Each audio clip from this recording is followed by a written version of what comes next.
Beginning today with a recent headline from a Domain article, thought property investors were sitting on the sidelines. Well, they're back. As Elizabeth Redmond writes, lending to property investors has reached a 6-year high as a share of total home lending, far outpacing the proportion that goes to first home buyers. Just over 36% of all housing finance in December went to investors.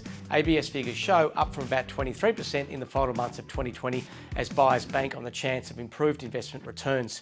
It goes on to say that investors were looking forward to the prospect of interest rate cuts that could push property prices up.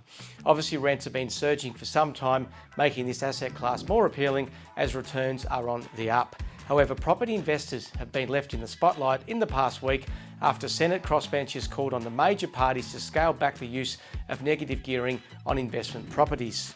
Across to the Herentide White National Property Clock, Melbourne houses and apartments have now moved from bottom of market to start of recovery. Although, as we've said many times before, it does feel that these data companies are about 3 months behind what we experience on the ground. Emily and Britt overachieved at a recent auction in Burnley, with Russell taking the bidding in excess of $1.1 million for a townhouse down a lane, with 5 bidders fighting it out. March promises to be a busy month with over 30 auctions booked for the team, as the 16th and the 23rd appear to be the most popular. Having said this, we're finding about 50% of our auctions are currently selling prior, as owners are far more willing to take a strategic offer to secure a sale.